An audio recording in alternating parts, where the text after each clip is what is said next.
Donc, je m'appelle Hugo Bach, je suis pilote en FFSA GT GT4 France pour Ginetta cette année et aujourd'hui je réponds aux questions du podcast.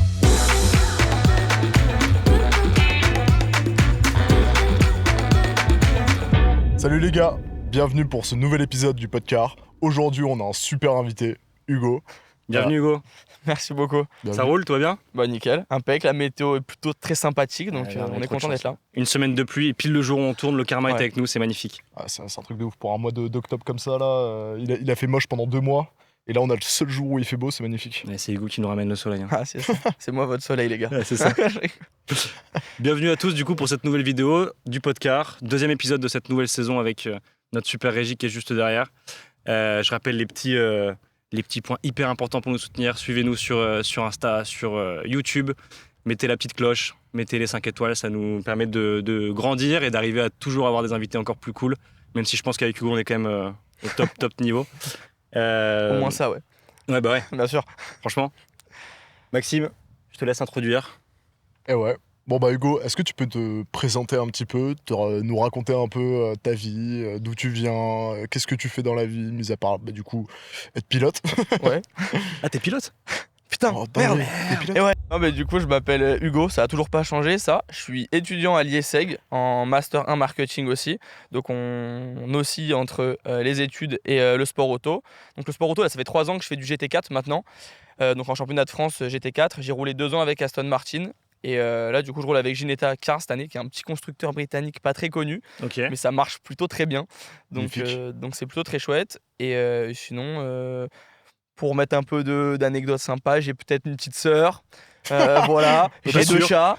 Voilà, donc voilà, mais ça s'arrête là, sinon, Ok. plutôt sympathique. C'est quoi la GT4 exactement en fait? Qu'est-ce qui diffère des autres championnats? C'est quoi Ouais. le Bah qu'est-ce qui déjà, définit le pour GT4? expliquer un petit peu, à mon avis, c'est surtout ça le plus important. On va dire dans le sport auto, il y a 3 catégories surtout. En gros, Rennes, il y a la Formule 1, donc ça c'est le sprint avec la F2, la F3 et la F4 qui découlent. Il y a le rallye avec du coup le WRC au top, le WRC2, enfin le rallye 2, etc. Pareil, rallye 3, rallye 4, rallye 5. Et moi, du coup, c'est l'endurance, donc c'est du GT. Donc c'est avec tout ce qui est les 24 heures du Mans, etc. Le championnat il s'appelle le WEC, donc c'est World Endurance Championship. Ok. Et du coup, il y a l'hypercar qui est tout en haut. Après, il y a le GT3, le GT4 et le TC, qui sont les 4 catégories pour monter un peu les échelles. Et après, je vous expliquerai plus tard, mais il y a aussi des catégories monomarques avec uniquement les voitures qui roulent, parce qu'en GT4, du coup, c'est des voitures de route qui sont coursifiées, nous. Donc, c'est vraiment les voitures qu'on voit dans la rue, c'est les Aston Martin Vantage, les Ok, BMW M4 GT4, tout ça, Ça va. qui sont coursifiées. Donc, il y a 60% de la voiture qui est d'origine et 40% qui est préparée. Donc, il y a des préparateurs qui préparent les voitures uniquement pour le GT4. Et donc, il y a plusieurs marques qui s'affrontent. Et donc, il y a plusieurs. Au sein du même championnat, il y a plusieurs classements. Il y a le classement pilote, équipe et constructeur, du coup. Ok, donc un peu Voilà. comme la F1 où tu as le constructeur Exactement. et l'équipe. Ouais, c'est carrément ça. Ok, et donc ce que je t'expliquais, c'est que les voitures dans lesquelles vous courez sont des voitures qui sont commercialisées en fait, mais que vous préparez en plus, c'est ça? En gros, c'est surtout la grosse différence par rapport au GT3.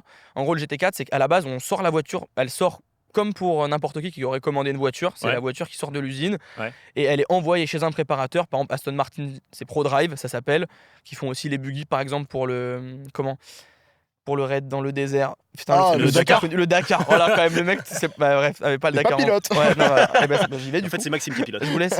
Peut-être. On verra ça tout à l'heure. Et voilà, donc bon, voilà, pour Aston Martin, par exemple, c'est ProDrive qui prépare la voiture, donc ils gardent l'essentiel, et il y a 40% des pièces qui sont changées, donc tout ce qui est, je sais pas, l'amortissement par exemple, des nouveaux Ok. ailerons, des portes plus légères, etc. Ouais, enfin en Voilà. gros faire ta voiture la plus rapide possible Voilà, quoi. pour l'adapter pour la course, parce que faire 1 heure à fond pour une voiture de classique, ce serait pas possible, elle ferait 350 bornes, tu vois, et elle crèverait la caisse, quoi. Ok, et c'est que des championnats français? Et non, il y a un championnat européen aussi en GT4. Ok, Il y a français aussi aux États-Unis, en Asie, européen. Mais le championnat français, c'est un des championnats de GT4 les plus relevés. C'est pour ça qu'il est connu, même si c'est un championnat national. Et voilà. Bah justement, tu peux nous en dire un peu plus sur le tournoi de la GT4, donc ta catégorie. Est-ce que Ouais. tu peux nous en dire un peu plus justement sur le déroulement, je sais pas, l'année, les saisons, Mhm. comment ça se passe et quelles évolutions tu peux avoir après? Alors, bon, pour faire simple, on a 6 courses dans l'année, enfin 6 meetings. Sur chaque meeting, il y a 2 courses, 2 qualifs et 2 essais libres. Donc en gros, les essais libres en sport auto, pour ceux qui connaissent un peu moins, c'est vraiment notre entraînement parce qu'en sport auto, on roule pas à côté, ou du moins très peu parce que c'est un sport qui est super onéreux. Donc on a le vendredi, genre essai libre 1, essai libre 2 en général, qui sont là pour tester avec l'équipe, nous remettre en tête le circuit, reprendre nos marques, commencer à bosser un peu le réglage de la voiture. Et après ça, du coup, on a les qualifs, on roule à 2 en GT4. Donc il y en a un qui fait une qualif, un autre qui fait l'autre qualif. Ouais. Et donc après ça, on a 2 courses, on va éviter d'éclater le métro. Le métro. On éclate le On métro éclate ce le métro soir. ici. Et voilà, et donc en gros, il y a un des pilotes, enfin le pilote qui a fait la Q1 par exemple, il fait le départ de la course 1 et l'arrivée de la course 2, et vice versa, celui qui a fait la Q2, il fait le départ de la course 2 et il fait l'arrivée de la course 1 du coup. Donc dans Ok. notre week-end, on fait tous en gros 2 parties de l'essai libre, après on fait une qualif, un départ de course, une arrivée de course. Donc on a de tout, peu Donc en importe fait, le vous pilote. coupez la course en 2 avec ton coéquipier. Exactement, donc il y a un arrêt au stand au milieu, peut-être bien de le dire aussi du coup. On change pas en plein milieu de la ligne droite, voilà. À Oui, 180 on dans le s'arrête au virage. stand par exemple, comme en F1 Ouais. et nous on change pas les pneus du coup, d'ailleurs on change pas les pneus en GT4, ils font toute la course. Ah ouais? Ok. Ouais. Et c'est Pirelli aussi, c'est la même marque pourtant qu'en Formule 1, mais nous ils font toute la course. Oh. Et du coup on change de coéquipier à la place, donc on a un temps réglementaire, etc. pour changer, et voilà. Ok. Ok. Et tu fais le plein. Non, pas de plein d'essence, on part avec genre 120 litres d'essence et on consomme en 1 heure à peu près 120 litres, un truc comme ça. Et combien de temps ça dure du coup le. 1 heure la course. La course c'est 1 heure Ok. et on change entre 25 et 35 minutes. C'est libre, il y a une ouverture de la pit lane, on a le choix de boxer quand on veut, donc Ok. boxer c'est s'arrêter au stand Ouais. entre 25 et 35 minutes. Ok. Donc en termes de climat, par course, tu fumes à peu près 3 pingouins. C'est à peu près ça. Ouais, c'est le côté pas ouf à aborder, mais ouais, c'est sûr que c'est pas le sport le plus. Non mais bien sûr, le bah plus après on éthique, peut quoi. pas faire ça. Bah après Ouais. il y a des compétitions non avec des voitures uniquement électriques. Ouais, non, bah il y a déjà il y a tout ce qui est formuleux, etc. Ouais, c'est Mais ça. honnêtement, je suis pas si sûr que l'électrique ce soit vraiment la solution pour Mm. l'avenir. C'est plus une solution à court terme ou une solution En papier sport média. auto ou dans la vie? Non, en vrai, dans la vie de tous les jours, mais du coup, dans le sport auto y compris. Bah, encore plus dans le sport auto parce que je trouve que pour le coup, ça enlève vraiment du plaisir. Enfin, aujourd'hui, en tout cas, on sait pas faire des voitures électriques, je trouve, qui sont aussi plaisantes à rouler, que ce soit en termes de son, en termes d'agrément de conduite qu'une voiture à essence. Mais c'est surtout, par contre, pour de vrai, le sport automobile, et c'est un truc que j'explique vachement à mes sponsors, etc., et aux gens qui me suivent, pour leur expliquer que non, il y a un intérêt aussi en vrai écologique, même à faire du GT4. C'est que le sport automobile, c'est un peu le laboratoire de l'automobile en général. C'est là où on a développé, je sais pas, les voitures hybrides, pour le coup, c'est des voitures qui sortent du Mans. Pareil pour les essuie-glaces, les feux LED, les pneus tubeless, qui permettent de faire du coup des vachement plus grosses distances et avec beaucoup moins d'ennuis. En gros, bah, Ouais. c'est des innovations qui viennent de la compétition automobile et Ouais. notamment de l'endurance en plus de ma partie du sport auto, quoi. Ouais. Donc il y a aussi cet intérêt-là aussi un petit peu. Et attends, alors du coup, là, t'as 21 ans, 22? 22, ouais, exactement. Le T'es mec sûr doute sur son âge, C'est ça. mais tout va bien. Il y a plus- Il n'y a plus rien qui va. T'as 22 ans, donc là, t'es à un niveau de compétition quand même très avancé dans le GT4 en France. Ouais. Comment t'as fait pour arriver là? Pouah, sacrée question. Vous avez 45 minutes devant vous. Oui. Mais non, bah, pour faire un peu simple, entre guillemets, j'ai commencé très classiquement par le karting.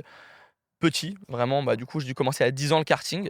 Faut juste savoir que moi, c'est assez rare, mais en général, le sport automobile, c'est un monde qui est un peu fermé de base, qui s'ouvre de plus en plus avec des trucs comme la série Drive to Survive, le Grand Prix Explorer de Squeezie, Squeezie, etc., qui met de la visibilité et un gros focus sur ce sport. Mais de base, c'est quand même un milieu assez fermé.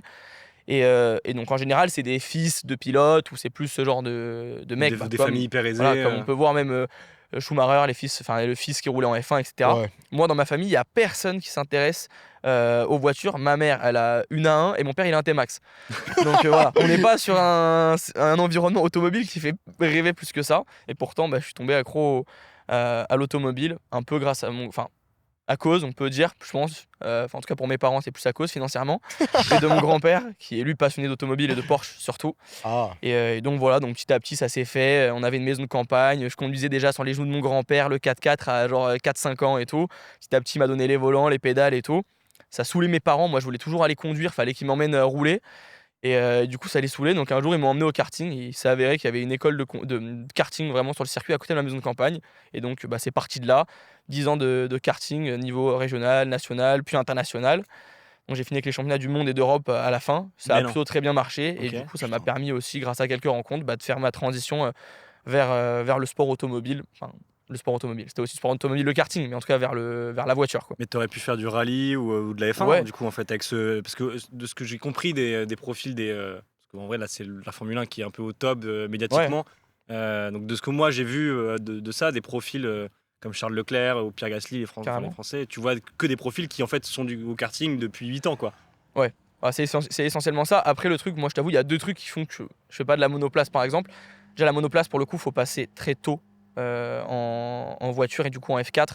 Ouais. Les pilotes, ils passent à 15 ou 16 ans maximum, voire même 14 ans de temps en temps en F4. C'est une singerie. Et tu vois, comme, enfin, je sais plus, c'est genre Verstappen, il est arrivé, tu vois, il avait même pas 18 ans, je crois, il avait même pas le permis en Formule 1. Tu vois, donc je veux dire, c'est un âge où moi j'avais même pas commencé le sport auto encore, j'étais encore en karting, tu vois. Ouais. Donc c'est sûr que pour la monoplace, c'est déjà en termes d'âge, ça commence à être compliqué. Et en plus de ça, honnêtement, moi ce qui me fait kiffer, vu que je suis vraiment un passionné d'automobile à la base et pas forcément que de sport auto, c'est de faire la course avec des voitures qu'en fait tu vois dans la vie de tous les jours. Ouais, c'est Genre, ça. ça me fait rêver de me dire qu'en fait c'est une voiture que ça, il y a un peu ce côté pas accessible mais de tous les jours. Et toi t'es là, tu te tires la bourre à 60 parce que pareil la baston en GT c'est vraiment un cran au-dessus parce que les voitures sont un peu plus solides aussi. Il y a moins d'appendices aéro donc les contacts sont un peu plus autorisés entre guillemets et du coup ça Toléré. fait des vraies courses, des vraies belles courses avec de la baston et tout, un peu plus musclé et genre, moi ça me fait kiffer ça. Ça t'est déjà arrivé, genre justement, de pousser un mec pour qu'il se décale ou alors. Ouais, c'est des petites techniques un petit peu qu'on fait tous, qu'on dit pas trop. Mais oui, par exemple, au frein, quand un mec il a tendance à un peu trop boucher, on arrive au frein, on fait genre, on se loupe un peu, du coup on le pousse un peu en entrée. Lui, ça lui fait ouvrir sa trajectoire et nous, on prend l'intérieur et on Donc le attends, passe, quoi. il est devant Il est toi. devant nous. Et nous, Ouais. voilà, en gros, on se ralentit un peu sur lui, quoi, tu vois. Donc Ok. du coup, lui, ça le fait ouvrir et nous, on passe à l'intérieur, quoi. Juste tu le pousses en fait. Ouais, globalement, Casse-toi, ou même genre. le coup de portière, enfin le léger, tu vois, pour dissuader en ligne droite du mec qui résiste, pour lui expliquer que non, là, tu vas Ah, rester là, tu vois. Petit coup de portière, boum, Voilà. pas dans ta Après, gueule, faut faire bâtard. attention parce que du coup, il y a vraiment des voitures. Genre, nous, dans notre championnat, il y a des Alpines par exemple qui roulent à 110 GT4 Ouais. face à des M4 GT4. Donc, tu te doutes bien que si l'Alpine elle met un coup de roue à la M4, elle risque de casser sa roue toute seule, tu vois, et dès l'abandonner. Alors qu'à la base, c'était son intention, quoi. Ouais, putain. Donc, faut aussi, en fonction de la voiture dans laquelle on roule, il y a des avantages.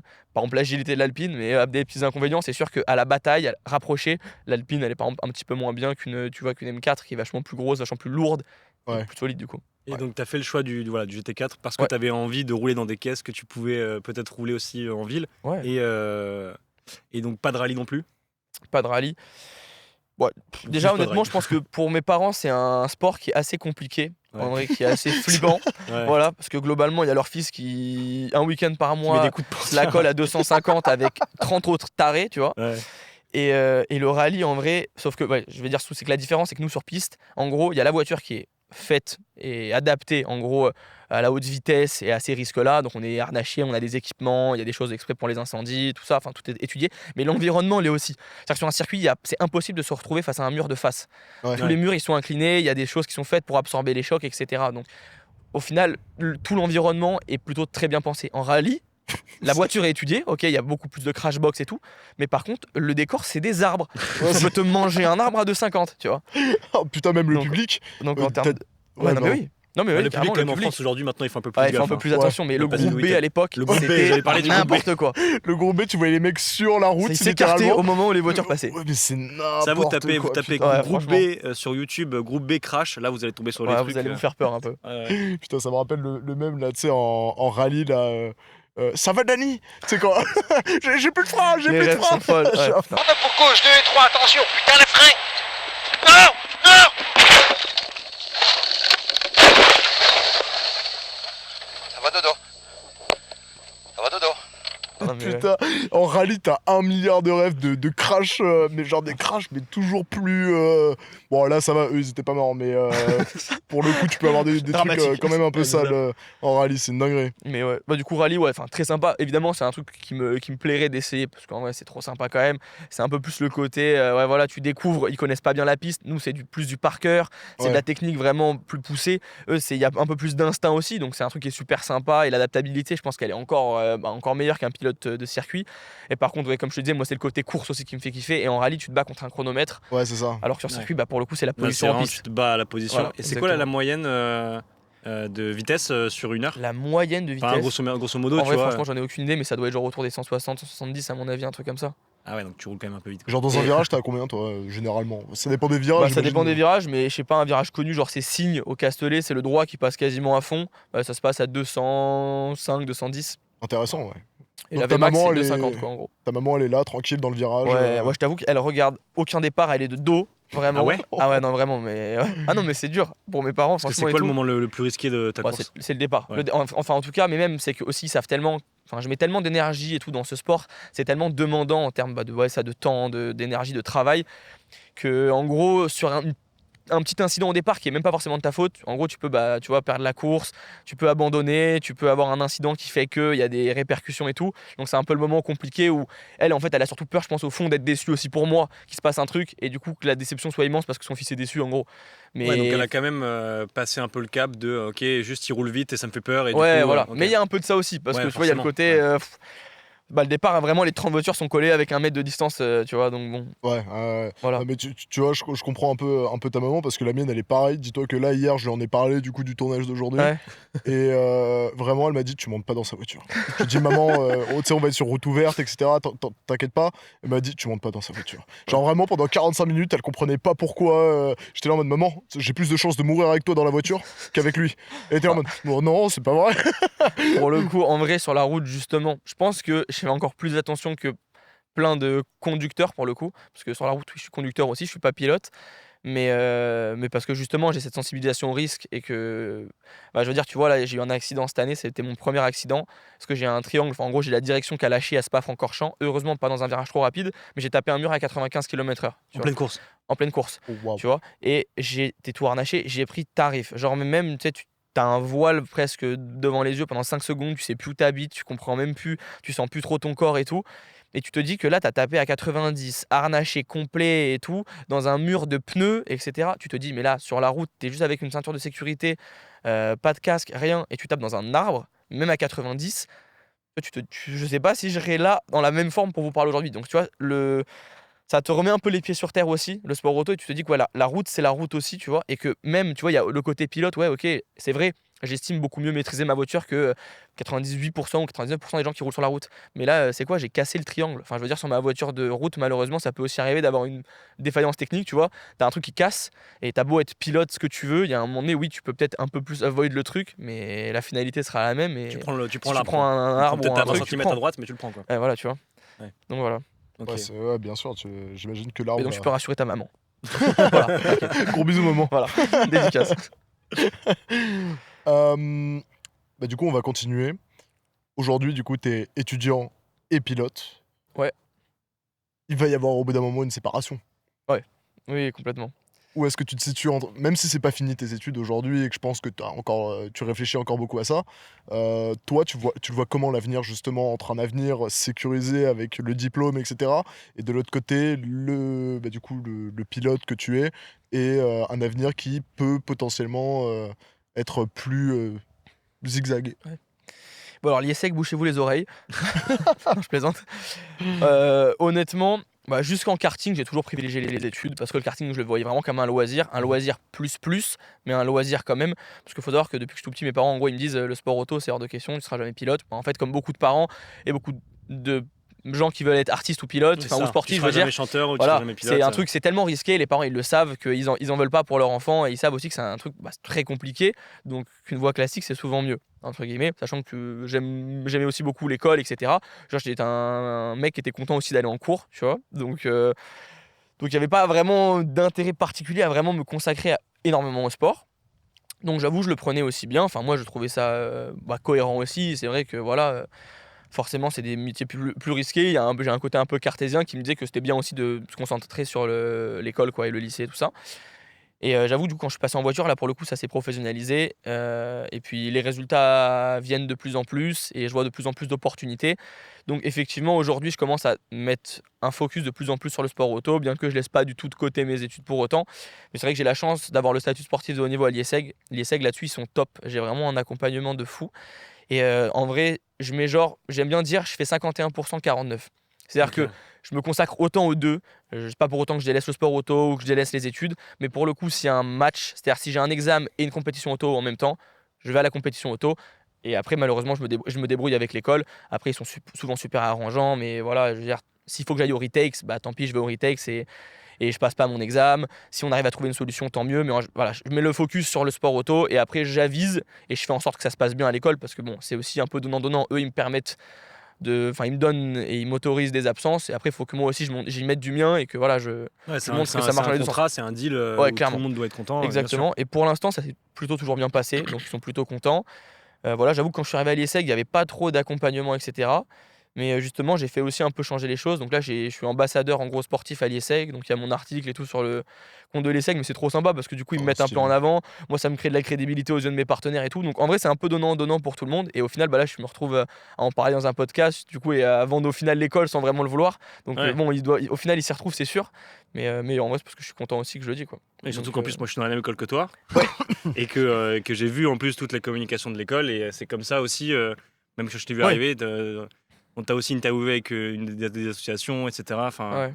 voilà, c'est vrai que l'ESSEC, c'est cool pour ça. Donc, Big up à l'IESEG. voilà. Donc ouais, c'est sûr que c'est un peu, effectivement, comme tu disais, un peu plus risqué comme parcours, mais c'est mon rêve. Donc honnêtement, aujourd'hui, si je peux et si j'y arrive, je vais tout faire pour, tout en gardant la tête sur les épaules. Et parce que je disais, je veux absolument être diplômé et avoir du coup mon master à l'IESEG. Et effectivement, après, bon, je verrai ce que je fais, parce qu'à un moment donné, je pense que vie professionnelle, par contre, et vie sportive, ce sera plus compliqué, sachant que plus j'évolue, là, l'année prochaine, je risque de faire peut-être un double championnat ou un championnat qui va me demander encore plus de temps. Parce que pareil, bon là du coup on en parle un peu, c'est une question qui rebondit, mais je veux dire, oui, comme j'ai dit tout à l'heure, on roule très peu. Je pense qu'il y a 6 courses à peu près suivant les championnats. On Donc, peut en faire 2, 6 week-ends. 6 week-ends, voilà. Ouais. Ça dure du coup du vendredi au dimanche, parfois le jeudi. Mais on va dire, il y a aussi 6 entraînements. On va rouler 6 journées de roulage, donc ça c'est une seule journée. Il y en a 6 aussi pour justement aller rouler à chaque fois sur les circuits. Mais le truc c'est qu'il y a une prépa aussi à côté de ça, quoi. Il y a une Ouais. prépa physique du coup et mentale. Je fais entre 4 et 6 heures de cardio par semaine, un peu de renfort musculaire aussi. Je peux pas non plus trop prendre de poids, par contre, parce que du coup, vu que nous, notre ennemi c'est léger, c'est les forces, entre Ouais. guillemets, dans la voiture, plus t'es lourd, plus du coup tu subis, et plus t'as besoin de force, donc c'est un peu contre-intuitif, donc faut à peu près trouver une bonne balance Ouais, pour justement ouais. avoir l'endurance de cardio surtout nécessaire, la force nécessaire aussi pour tenir un relais et être surtout lucide sur tout le relais, parce que le truc c'est que vraiment ça, le relais il dure une demi-heure, mais il va durer puis 1 heure, puis 2 heures, en augmentant les catégories, Ouais. puis en prenant de plus en plus de G.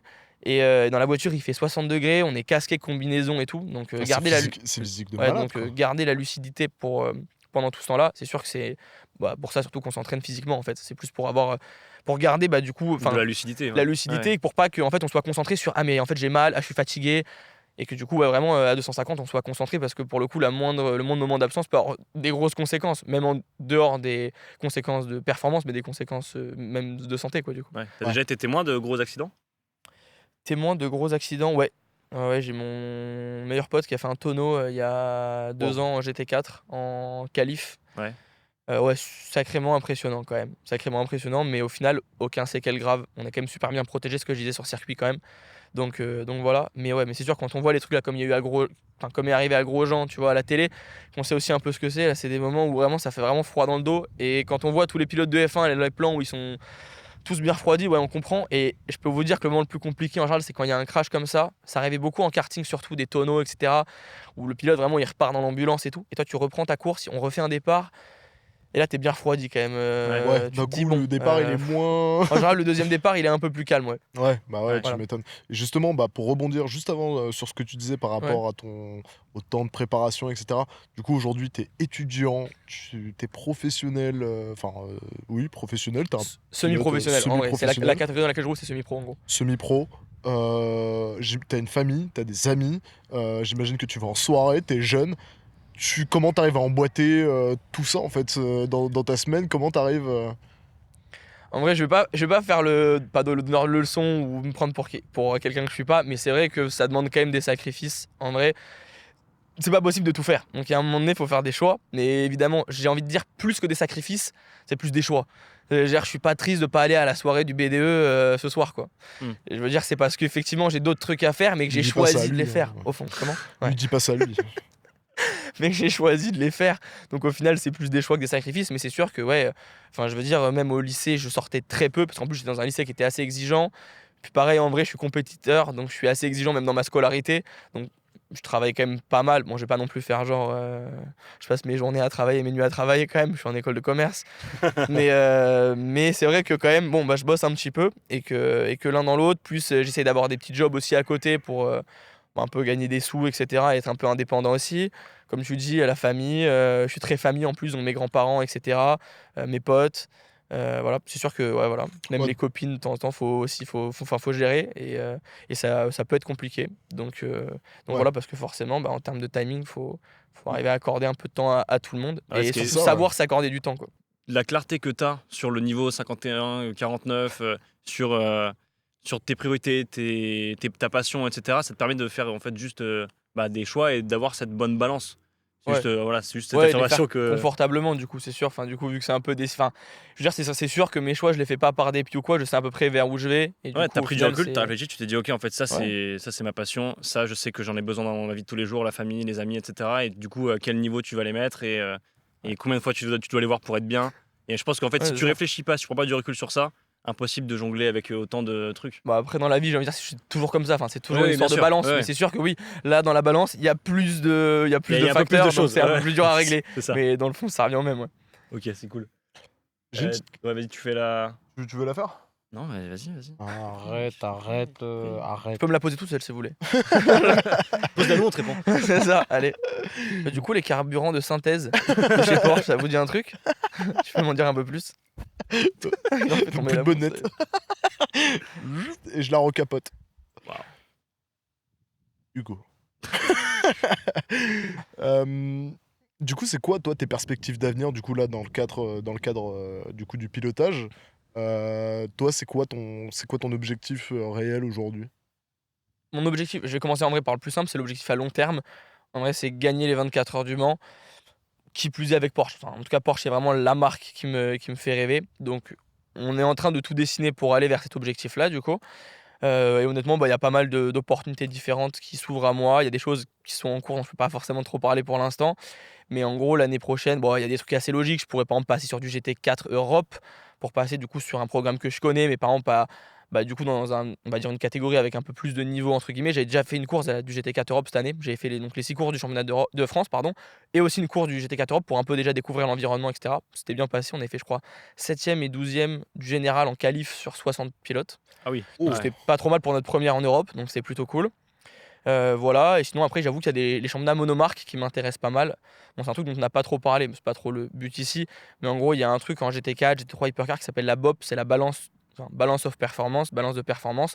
Parce que tu imagines bien quand tu fais rouler une Alpine face à une M4, il faut faire en sorte qu'elle soit à peu près égale ou en termes de puissance, mais aussi sur la façon dont elles vont dégrader les pneus. Parce qu'une Alpine, elle est tellement légère qu'elle dégrade pas, donc tu vas pas en plus rajouter du poids.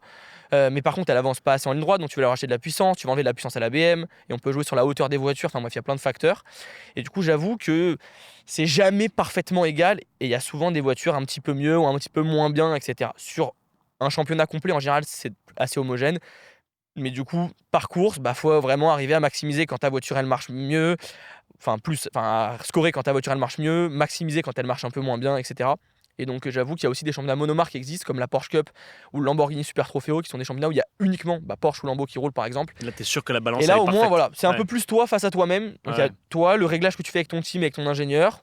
Et les voitures sont les mêmes, donc après c'est vraiment toi, enfin le mec qui est entre le volant et les pédales qui fait le job quoi. Mm. Donc j'avoue que c'est un peu plus gratifiant aussi je trouve, et je trouve que c'est une étape sympa dans l'évolution. Puis c'est des voitures qui sont un peu plus puissantes aussi, qui sont entre le GT4 et le GT3, donc ça permet de faire une petite transition avant le GT3 par exemple, donc c'est aussi un truc intéressant.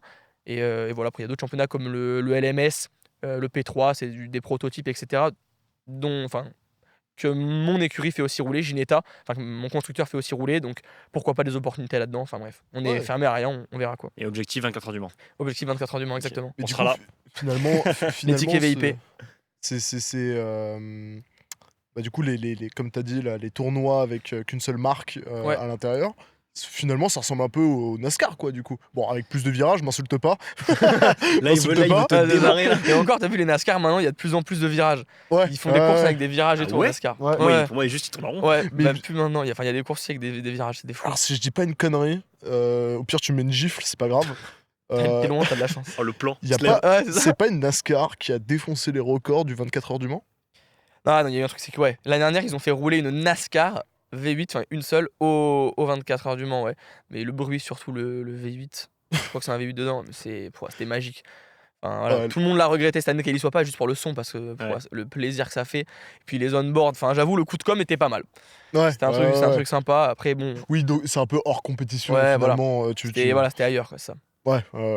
Et j'avais une autre question pour rebondir aussi, parce que tu as parlé de Porsche, etc., et ton amour pour Porsche. Mais tu sais que tu le sais pas, mais là, tu vas rebondir encore plus fort que ce que tu penses rebondir. Mais vas-y, je te laisse poser Putain, la j'ai envie de question. Ouais, je rebondir, pense frère. qu'il va y avoir un rebond de malade. Là. Ouais, tu vas voir le rebond de fou. On rebond. Euh, J'ai entendu que Porsche avait développé un carburant qui émettait pas, ou du moins presque pas, de gaz à émission Gaz à effet de serre, de gaz. Ouais. d'émission de CO2. J'ai fait 4 ans de Pas bio. le choix. J'ai fait 4 ans de biologie-chimie, frère. J'arrive même pas à le dire. Yes. Alors, Du coup, je disais, ça va rebondir fort parce qu'il faut savoir que Porsche teste ce carburant à un endroit, c'est en Porsche Cup. Ok. Ah. C'est les fameuses voitures dont je te parlais de ce championnat-là. Ils roulent avec du carburant de synthèse. Bon, je sais pas si c'est le cas partout et tout le temps, mais en tout cas, je sais que ça a été le cas. Et du coup, comme je te dis, ça rejoint le côté laboratoire de l'auto, tu vois.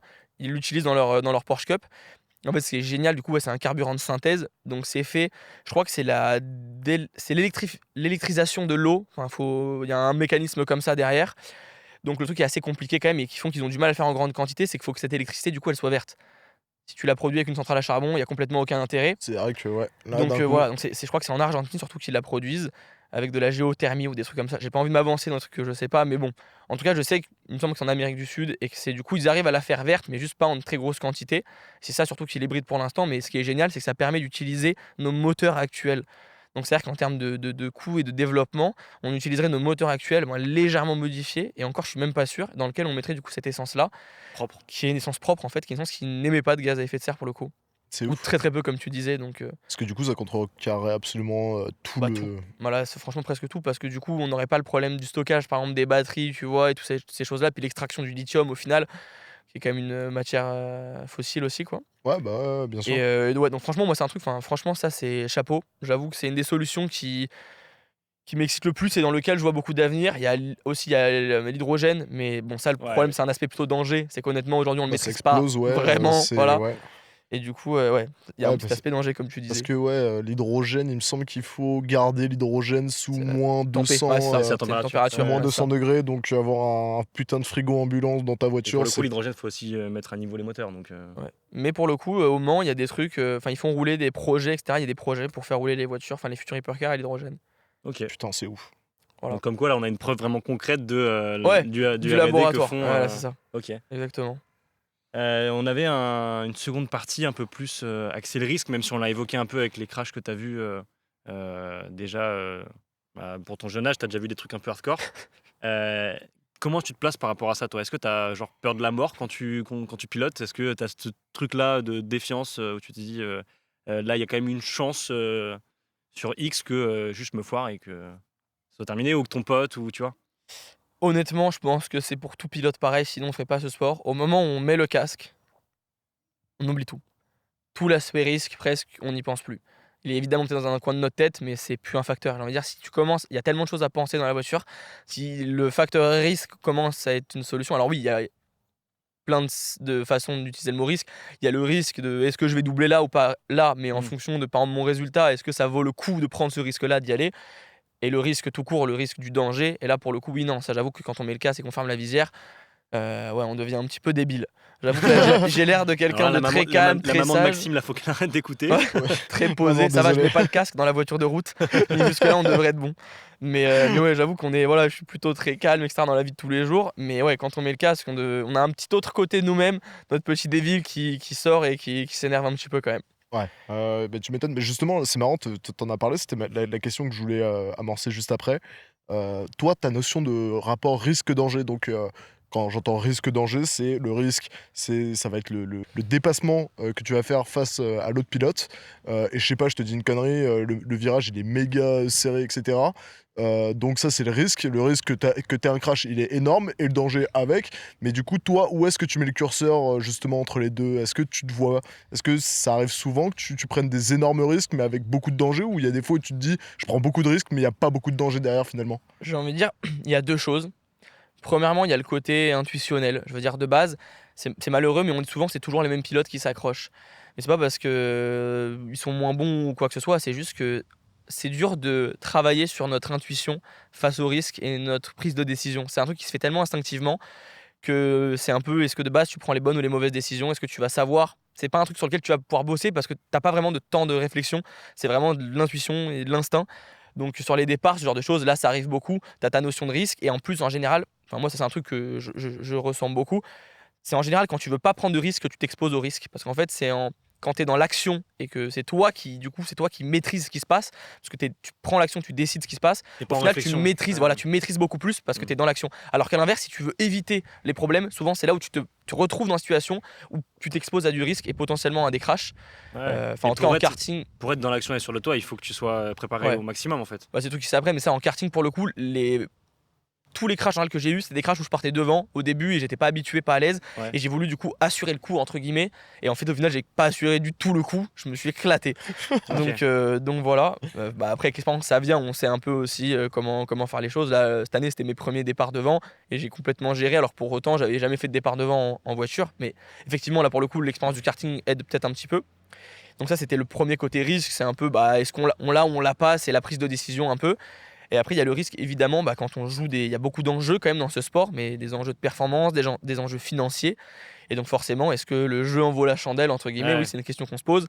Est-ce que là, maintenant, je vais mettre le coup de portière qui va potentiellement du coup me coûter une portière? Une portière en sport auto, ça peut coûter 4 000 €, tu vois? Pour un dépassement, est-ce que ça vaut le coup? Ça vaut Ouais. peut-être pas le coup pour passer de la 5e place à la 4e place. Par contre, pour passer de la 2e à la 1re place ou pour gagner le championnat, ça peut valoir le coup d'y aller. Pareil, même sans parler là de financier, mais juste de jeu, entre guillemets, et de risque pur et dur. Est-ce que je vais dépasser ce concurrent-là et essayer vraiment de me mettre à la limite à cet endroit-là pour aller le rattraper? Ou est-ce qu'au final, une 2e place sur la dernière course du championnat, ça suffit pour gagner le championnat? Et Ouais. donc, pas prendre des risques inutiles et pas aller doubler le premier et s'exposer inutilement encore à du risque, tu vois. Ça, c'est des discussions que tu as quand tu pilotes avec ton AG ou pas? Ou avec ton équipe dans le casque? Est-ce que tu vas dire, bon les gars, je fais quoi? Est-ce que je le dépasse? On parle peu en vrai, mais oui, Ouais. pour le coup, nous, on est plus sur le terrain, du coup, directement. Donc, on a nos informations et on prend des décisions par rapport à ce qu'on a. Mais souvent, le team, il peut avoir plus d'informations. Ils ont, tu vois, par exemple, tous les trackers GPS de toutes les voitures. Ils ont la vidéo, ils voient d'autres choses qu'on voit pas forcément nous en tant que pilote. Donc, oui, effectivement, ils peuvent nous remonter des informations du style, par exemple, à ma dernière course, il y a mon concurrent qui a pris 5 secondes de pénalité.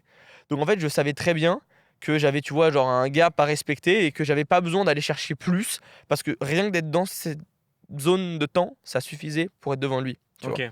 Donc pourquoi s'exposer? Après, oui, il y a évidemment toujours le mérite personnel et la performance. On est des jeunes pilotes, on veut montrer qu'on sait faire et voilà, et on veut donner le maximum de nous-mêmes. Mais de temps en temps, justement, c'est aussi fort de savoir se dire que là, on va peut-être pas trop en faire.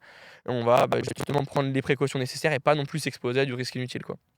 Tu vois, c'est marrant parce que moi, je me dis demain, je me mets à ta place. Demain, je sais pas, je te fais une course, tu Ouais. me donnes le volant demain. Mais je pense que je me fais caca dessus, frère. Vraiment, je me chie dessus, mais comme jamais, parce que finalement, toi, ça fait 10 ans que tu fais ça, tu vois. Ça fait plus de 10 ans que tu fais ça. Bon, avant, c'était le karting, bien sûr, mais Ouais. je pense il n'y a pas ce truc aussi où, vas-y, la première fois, tu le fais, t'as un peu peur, et en fait, finalement, c'est un peu comme plonger de 5 mètres, tu vois. La Oui. première fois, t'as peur, t'appréhendes, etc. Et tu vas ressauter. Moi, je sais pas comment je pourrais faire pour gérer un stress pareil, de me dire, je vais me foutre à 2,50 dans un virage, en fait. Ça me vient pas à l'esprit. Je t'avoue que je suis passé vraiment, moi c'est assez rare, mais je suis passé du karting au GT4. En gros, je suis vraiment passé d'un karting de, je sais pas, ça fait 30 chevaux, tu vois, à une Aston Martin Vantage GT4 qui coûte 300 000 €, qui a un V8 qui fait 480 chevaux et qui fait 1000 tonnes 4, tu vois. C'est mon pire cauchemar. Et j'avoue que honnêtement, ma première course, là honnêtement au départ, j'étais au départ entre tout le monde, tu vois. Avec genre, il y avait 52 voitures au départ ou un truc comme ça, je sais plus, c'était une saison de fou. Et je me suis dit, mais qu'est-ce que je fais là? Mais je suis complètement taré comme mec.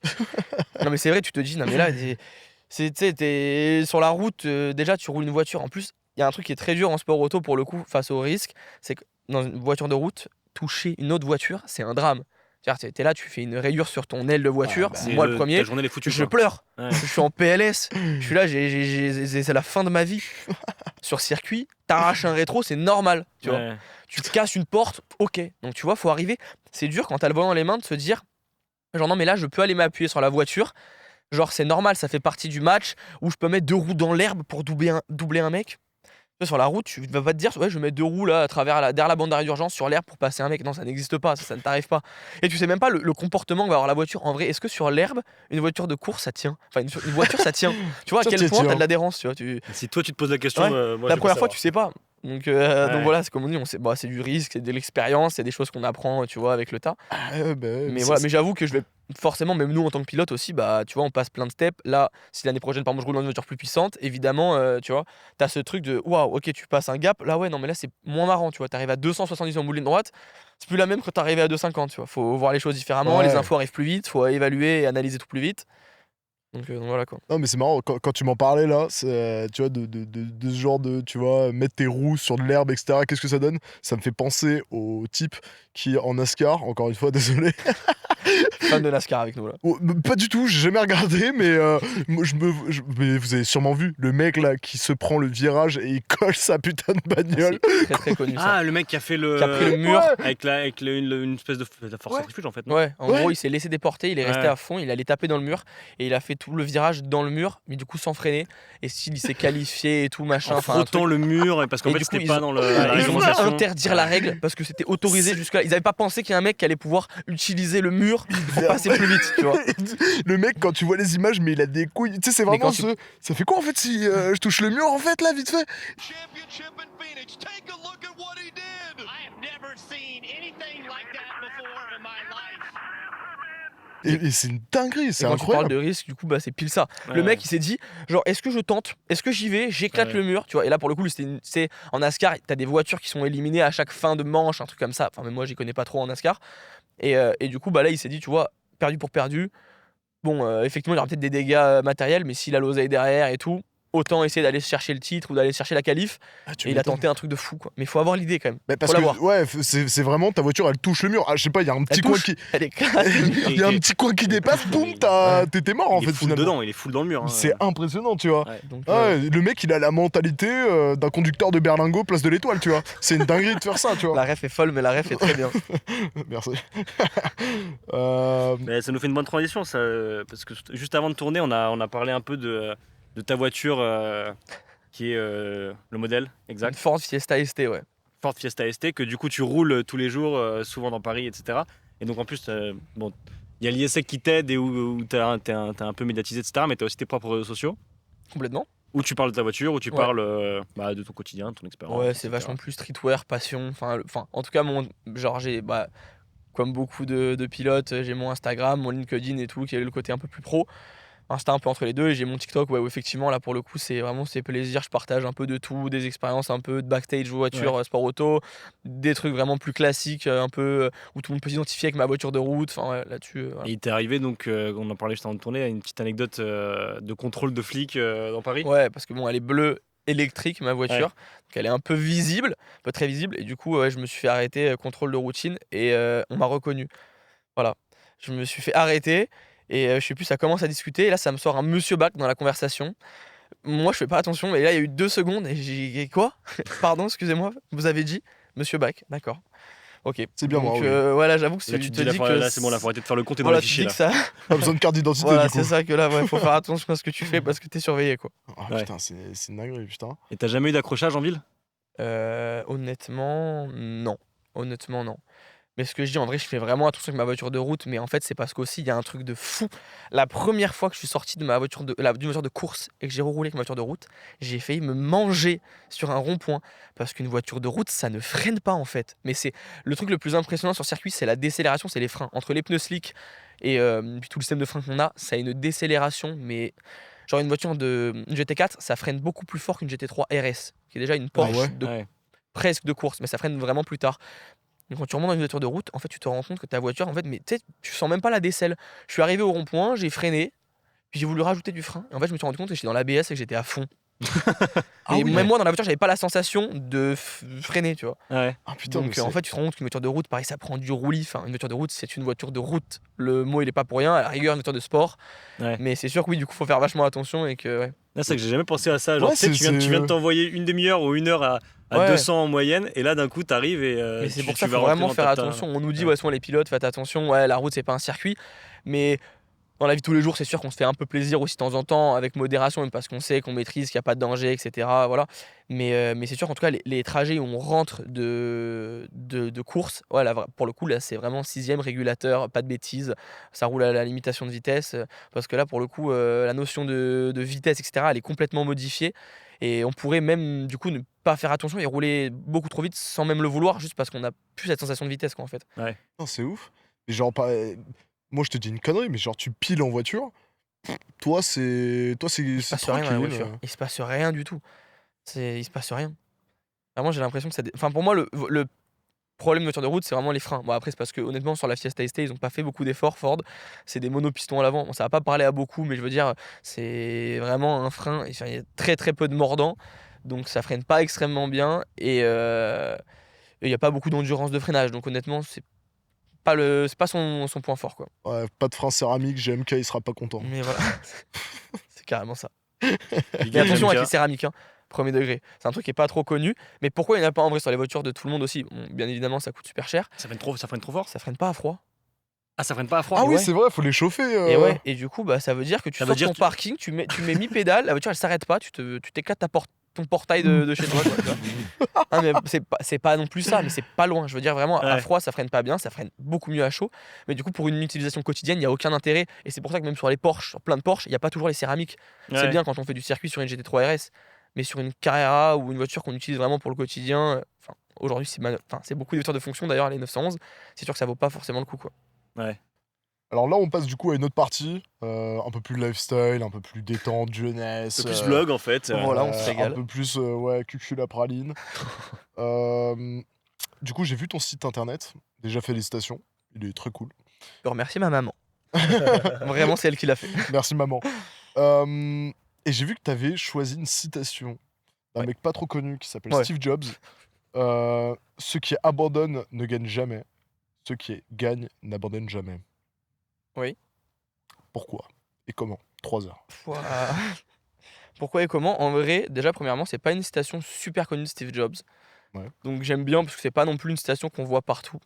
Et en vrai, c'est tellement vrai. Ben, j'avoue, je comprends maintenant pourquoi tu me la poses parce que c'est complètement dans le thème du podcast.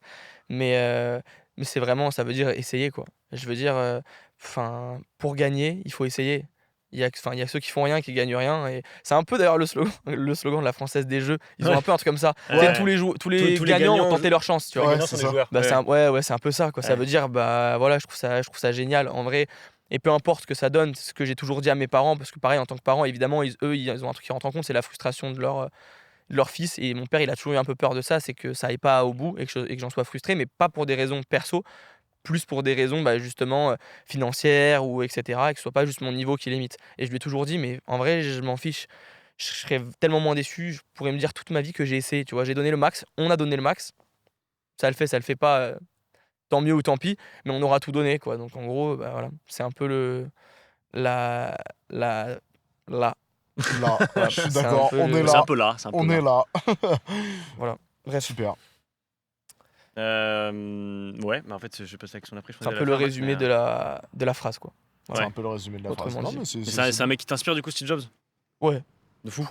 Comme en vrai tous les entrepreneurs, Ouais. je veux dire, c'est tous les entrepreneurs, c'est des mecs qui ont essayé. Je veux dire, on leur a quasiment tous dit au début, tu vois, ça marchera pas comme moi petit. En vrai, mais même ma famille, t'imagines, ma famille me dit non mais Hugo, genre ça marchera jamais, tu seras jamais pilote. J'en ai ça depuis que je suis tout petit. Putain. Et aujourd'hui, je suis là, je gagne des courses en GT4. Mon père, il me regarde, il est fier comme pas possible. Il me dit, j'avoue, on était des connards, tu vois, de pas croire en toi. Même s'ils ont toujours un peu cru aussi en moi au fond, mais je veux dire, c'était un mélange de désillusion, tu sais, de vouloir être rationnel, etc. Mais au final, c'est dur en tant qu'enfant d'entendre des trucs comme ça, tu vois, de ses parents. Et t'as tenu Ouais, tout bien seul sûr. ou est-ce que c'est un peu ton grand-père tout ça Non, pour le coup, c'est un peu tout seul. Ouais. J'avoue que c'est une fierté pour le coup. Non, même mon grand-père, c'était un des plus rationnels. Lui, il a fait, tu vois, il a été ingénieur de base et tout. Il a dirigé un gros groupe. Donc, il est vachement cartésien, pareil, rationnel et tout. Et donc, il était plus à me dire, ouais, fais une école d'ingé, etc. Machin, tu vois. Et puis, si t'as des sous plus tard, tu feras du sport auto. Et donc, non, en vrai, c'est plus moi qui ai poussé. Donc, c'est vraiment pour le coup, c'est un peu au mérite. Là, j'y suis allé tête baissée. Et à force d'insister pendant quelques années, bah, ils ont fini par m'accompagner parce qu'ils ont vu aussi que c'était vraiment un projet qui me tenait à cœur, quoi. Ouais. Est-ce que du coup, tu as une autre passion, un autre truc qui te fait vibrer comme ça, ou une autre cause qui peut te tenir à cœur? En vrai, il y a plein de trucs je dirais peut-être pas qui me passionnent, mais en tout cas qui me plaisent dans la vie. Je veux dire, j'ai fait 6 ans de boxe thaïlandaise, j'ai fait 8 ans de piano, 7 ans de tennis. Enfin, je veux dire, j'ai fait. C'est quoi ton putain de problème? Non, mais wesh, c'est une dinguerie. C'est quoi t'es ton Ouais. vice? pilote. C'est quoi ton vice en Après, fait? Frère. jamais classé pour le coup, tu vois. C'était vraiment que des trucs, ça en détente et tout. Oui, non, mais ouais, mais- Mais je veux dire, ouais, quand je fais un sport, en général, je m'y donne, ou que je fais une activité, je m'y donne bien jusqu'à master le truc, tu vois. Ouais. Donc voilà, mais après je touche un peu à tout. Il y a plein de trucs qui me font kiffer. Genre, tu vois, j'ai mon permis bateau parce que, bah, pareil, bah, c'est motorisé, c'est pareil, c'est un truc qui me fait kiffer. Je l'ai passé à 16 ans. Voilà, j'avoue que là, tu vois, le brevet de pilote, c'est un truc qui me ferait kiffer aussi. Bon, là, ça vaut très cher et on peut pas tout faire, mais c'est un truc que j'ai un peu en tête, tu vois, et qui me fait kiffer. Dans la vie, tous les trucs de l'industrie, ça, enfin, pareil, ça me passionne. Genre, je m'intéresse à l'aviation, l'aérospatiale, l'automobile, du coup, évidemment, mais la moto, enfin, voilà. Tant que c'est un J'avoue un moteur, peu à quoi, tout. Ouais, en vrai, franchement, tant que c'est un moteur, déjà, ça me plaît en général. Passionnant et passionné, quoi. Ouais, ouais, voilà, exactement. Et est-ce que tu arrives à suivre, là du coup c'est plus perso, mais euh, ayant toutes ces passions, genre bah, pour le coup sportive, mais comme disait Maxime tout à l'heure, avec ta vie sociale, les cours, etc. Est-ce qu'il y a un truc duquel tu penses être déconnecté? Je sais pas, peut-être l'actualité, peut-être, je sais pas quel autre domaine, mais Ouais, est-ce qu'il y a ouais. un truc que tu te dis, ah, ça fait chier, j'ai pas le temps de m'intéresser à un autre truc, Euh, ou non, tu te dis c'est ok, Non, en vrai, c'est OK. Franchement, ok. il y a pas de truc. Si juste enfin, c'est plus un truc ça des de jeunes et tout, genre effectivement, oui, je suis peu sorti. Genre, je pense que Ouais, vraiment chez dans ma MJ vie, de fou. j'ai dû aller 15 fois en boîte, tu vois? Ouais. Mais voilà, mais bon, c'est pas non plus une déception pour autant. Mais j'avoue que c'est des trucs, j'ai pas full profité de ma jeunesse. Je dis ça comme si j'avais 43 ans, tu sais? Je sais pas Mais profiter, je le veux dire, gars à je suis déjà 22 dans ans, une le gars à je suis dans 22 une ans. je suis déjà dans une démarche où tout se Ouais. professionnalise de plus en plus Ouais. et donc ce temps, de toute façon, je l'ai de moins en moins. Donc voilà, mais c'est génial. Je suis trop content de faire ce sport aujourd'hui et d'avoir tout ça autour de moi, quoi. C'est des activités que j'ai fait, mais le truc, c'est que, bah, justement, faut faire des choix comme on a dit et il y a un moment donné où ça rentre plus dans le timing. Donc on fait des choix et aujourd'hui, du coup, bah, j'ai une prépa physique qui me prend beaucoup de temps aussi à côté, les cours et le sport auto. J'ai un simulateur aussi chez moi, on en a pas parlé, mais je fais beaucoup de simulateurs aussi pour Oh, m'entraîner. dingue. Donc ouais, c'est très chouette. C'est voilà, mais du coup ça me fait rire, tu vois, quand je suis à la maison et que je vais en faire, je dis à mes parents, je vais bosser, je vais travailler, tu vois. Ouais. Et tu vas Oh, t'envoyer En sur vrai, ton je vais me simu 2 régaler heures. sur assez tôt, tu vois. putain. Mais Il y a une grosse différence entre en vrai simulateur ouais, en vrai, et nos simulateurs, ils sont quand même. Bon, c'est pas non plus un simulateur de constructeur. Genre, tous les constructeurs, ils ont des simulateurs professionnels, là, pour le coup. Genre, c'est la voiture qui est coupée en deux. Tu vois, avec des projets, t'es assis dans la voiture et tout. Tu peux ouais, pas c'est faire plus bon. réel. Et Ouais. des simus, on va dire semi-pro, comme j'ai un peu chez moi, qui sont déjà des gros simulateurs très réalistes. Mais c'est sûr, oui, il y a jamais tous les facteurs de vibration, de chaleur, de vraiment de stress. Enfin, à un moment donné, là, si je mets la caisse dans le mur, je la mets dans le mur. Restart. Voilà. Tu vois, ça s'arrête là. Ouais, parce qu'en Ouais, en fait, l'angle, c'était de savoir si t'étais plongé à 100% dans ta passion et qu'elle te mettait des œillères et que du coup, t'entendais rien autour. Et tu te disais, je Non, pas pense trop. que voiture, en fait, quand on a interviewé des athlètes là, Ouais. il y a un mois et demi, pas la majorité, mais il y en avait quelques-uns qui nous expliquaient que, en fait, ils vivaient leur sport, tu vois. Tous les jours, en se réveillant tout le temps. Ouais. Après, pour la plupart, ils étaient un peu plus vieux, ils C'est étaient moins en études, tu vois. c'est intéressant en vrai aussi justement de rester connecté. Ouais. Je veux dire ça amène plein de choses, enfin l'ouverture d'esprit et tout et cetera, tu vois? C'est bête mais il y a plein de choses qui me servent un petit peu, on va se calmer avec le micro. Mais je veux dire, tu vois, j'ai fait 2 ans en école d'ingé, je l'ai pas dit, mais avant mon école de commerce et en vrai ça, en tant que pilote, c'est une plus-value énorme. Ouais. Genre, ça me permet vraiment de comprendre les mécaniques de la voiture. Je suis là, je parle de système ressort avec mon ingénieur et cetera et je comprends et on Mhm. bosse dessus vachement de manière vachement plus poussée. Donc ça a plein de force et du coup, bah, aussi, on est tous enfin, en vrai, bon, franchement, là où on est, enfin, au niveau où je suis et au final, c'est plus des choses comme ça qui créent ce petit truc en plus. Tu vois, ça te Ouais. sert plein d'activités. Du coup, je sais pas, si tu fais du patin à glace, un truc peut-être qui fait que du coup, tu as une super proprioception ou je sais plus comment ça s'appelle, de la skyline là, tu sais, de marcher sur un câble. Mais du coup, tu as une sensation peut-être dans les pieds de fou et que tu vas mieux ressentir tes pédales. Tu peux faire, je sais pas moi, des trucs, Ah, tu je sais penses pas, qu'un profil un des peu diversifié où routines tu testes des ouais, choses, ça te justement. permet juste Bah, d'aborder des en trucs. général, les très, très, très, très bons pilotes, genre Max Verstappen, tu vois, en Formule 1, c'est des mecs, ils sont bons partout. Ils rendent fous parce qu'ils sont bons partout. Ouais. Le mec, tu le mets sur un tournoi de tennis, il a rien fait. Tu le mets sur, je sais pas moi, sur des skis. Le mec, il est trop bon. C'est des Mhm. compétiteurs et des mecs qui sont justement super, bah, qui s'adaptent énormément. C'est un peu ce que j'ai dit en sport auto. Une des qualités premières, c'est l'adaptabilité, vu qu'on roule pas beaucoup, qu'on change beaucoup de voitures, que les conditions sont jamais les mêmes. Il pleut, il fait beau, on n'a pas la même adhérence, les pneus ils sont neufs, ils sont usés. L'adaptabilité, pardon, ça fait tout. Ouais. Et du coup, c'est super. Enfin, moi, je trouve ça génial en tout cas, et j'avoue que j'essaie de bosser un peu ça. Donc, même intellectuellement, je trouve ça cool de s'ouvrir à plein de trucs, quoi. Oh, génial. Voilà. Magnifique. Justement, c'est quoi un peu tes hobbies aujourd'hui à côté de tout ça? Genre, je sais pas, n'importe quoi. Voilà, pour le coup, les hobbies, j'avoue que j'en ai pas beaucoup. Ah ouais? Je m'ouvre à pas mal de trucs, comme j'ai dit, mais à un moment donné, par contre, en termes de temps, non, j'ai pas énormément de temps. Donc oui, enfin, je fais toujours enfin, j'ai mon piano chez moi, tu vois, je joue toujours du piano de temps en temps parce que ça me fait kiffer. Je regarde vraiment, tu sais, les tutoriels avec les notes qui tombent sur YouTube, tu sais, mais du coup, bah, avec la base de piano, forcément, j'arrive à apprendre à peu près ce que je veux. Donc voilà, je regarde enfin, je me fais des petits morceaux plaisir en détente de temps en temps. Voilà, mais sinon, ouais, enfin, mon hobbies, enfin, quand j'ai du temps libre, en général, je suis sur mon simulateur où je vais rouler avec des potes en voiture de route, tu vois, on va rouler, il fait beau, toit au vent, petite musique, Et ça on vit, s'arrête, on discute, tu vois. On se fait arrêter. Voilà, on se fait arrêter.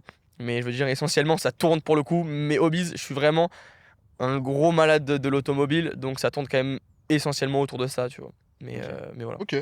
Ok, super. Je pense qu'on peut passer à la petite activité sympa dans la voiture.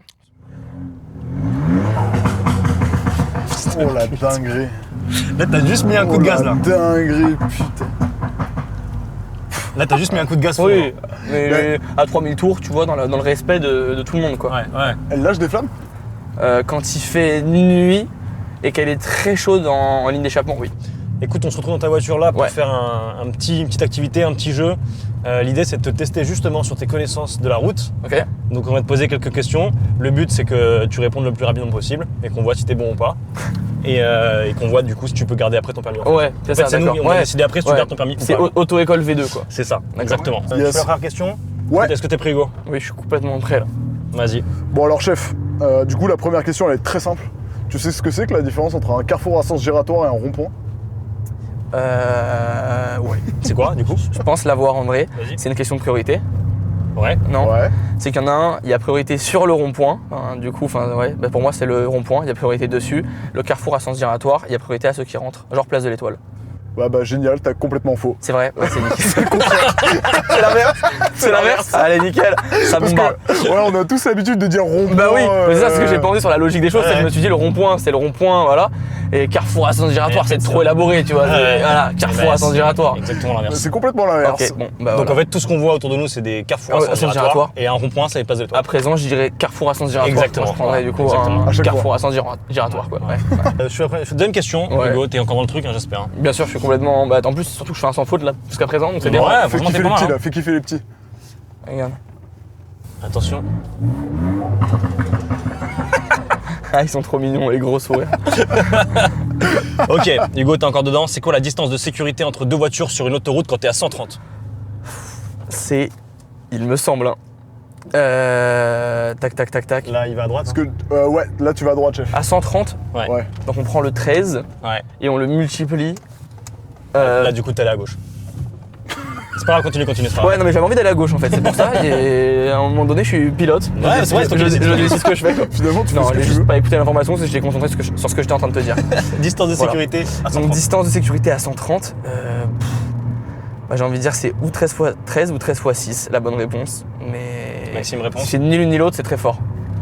Mais en tout cas, c'est une grande distance sur autoroute, dans tous les cas, parce qu'il y a deux choses à prendre en compte, il y a le temps de réaction et le temps de freinage, donc il Ouais. faut laisser une grande distance dans tous les cas. Alors t'es très chaud, parce que franchement, on est presque là, donc 13 x 6, ça nous fait dans les environs à peu près, dans les 80 mètres du Ouais. coup.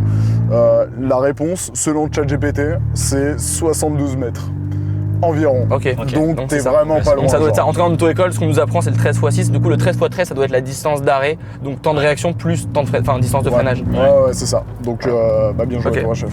Pour la troisième question, dans quelles conditions on peut dépasser une ligne blanche? Elles sont dures les questions. Ah, je l'avais- Ah, on j'ai a fait compris, le le projet. j'ai compris le petit jeu, on a un truc qu'on te réserve, ok. Pour doubler un vélo hors agglomération, déjà pour moi c'est un truc où c'est ok. Ok. En agglomération, je suis pas sûr.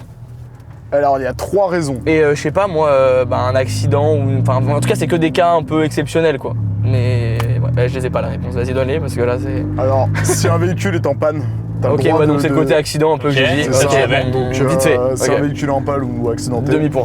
Le deuxième, c'est si t'es en agglomération et que la ligne blanche sépare une voie bus ou de vélo, tu peux franchir pour entrer ou sortir d'une voie adjacente. Ok.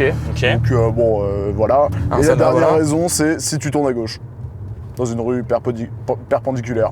Ah oui, Sauf- parce que c'est une ligne blanche qui délimite le. Voilà, c'est ça, sauf interdiction particulière. Donc ça se tient. Ok, Voilà. ok. Tout simplement. Ok. Avant-dernière question. Dans quelle situation tu peux utiliser ton klaxon en agglomération? J'ai dit klaxon et pas klaxon. Ouais, klaxon. Bah, moi Klaxon, aussi. c'est un klaxon. C'est un klaxon. Un klaxon. Voilà. Là, on est en agglomération là du coup. Je comprends pas. Danger. Et en cas de non-visibilité quoi. Putain, bien joué.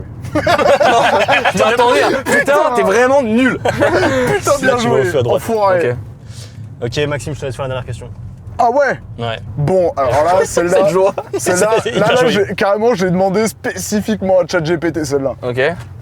Trouve-moi une question compliquée pour Hugo. Ah bah là, ouais, c'est à peu près ça. Ok. Quel est le rôle du différentiel dans la transmission et et en quoi ça améliore la maniabilité du véhicule? Ouais, c'est une question pas piège pour un pilote mon grand. Ah ouais? Bah oui, Genre de toutes les questions là, Bah, c'est la même sur moins... ma voiture de route, j'ai un différentiel autobloquant là. Et du coup, je sais la raison. Parce qu'en gros, ça fait tourner, ça sert en gros à faire en sorte que les roues elles aient pas le même couple et pas la même vitesse. Parce que tu sais que quand tu prends un virage, en gros, tes roues extérieures potentiellement elles vont tourner plus vite. Donc, en gros, là, ça permet de jouer là-dessus, d'envoyer la puissance sur la roue extérieure pour du coup faire tourner plus ta roue extérieure, envoyer plus de puissance et aider à faire tourner ta voiture. Et bah non, mais là, le 100, il faut que tu. Bah non. Bah oui, mais moi, je peux pas faire mieux que mieux là. Au chef! Oh, c'est exceptionnel.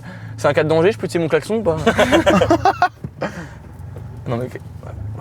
Non mais là, Je sais pas. wesh, c'est une Ah, dinguerie. Faut- Oh la vache. Voilà, la route n'est pas un circuit. Hein. Voilà. On n'est pas tous pilotes. Elle a 10 minutes de la mort. C'est proche ça. Non, je suis très mauvais. proche. C'est pas vrai, Du elle coup, avait termine ton Ils explication. sont à peu revenus. près 22 ans. Ils nous suivent. Donc Là, tu vas à voilà. gauche, tu montes. Non mais j'avoue qu'en roulant c'est un peu compliqué parce que forcément, évidemment, je suis quand même concentré sur ma conduite. Et surtout qu'en plus, c'est vraiment la route, elle est Et en horrible. plus, la fait. route, je la connais pas. Ouais. Voilà, c'est une mise spéciale de rallye. On a des enfants partout. Dinguerie de vélo. Mais ouais, c'est très c'est un concept. Ouais. Mais non, en Mais gros, termine l'explication du différentiel. ouais, mais je sais, en fait, honnêtement, je vais pas faire trop le connaissant non plus. J'ai un doute entre est-ce que le diff et le Putain, diff on autobloquant, c'est la même chose. Ok. Mais voilà, mais bon, en gros c'est pour aider à tourner dans Ouais. tous les cas. Et le but c'est quoi? Faire tourner la roue extérieure plus vite que la roue intérieure. Ok. Et comme tu l'imagines logiquement, bah, ça fait tourner ta voiture, donc plus de maniabilité. Voilà. Ok, la réponse est donnée.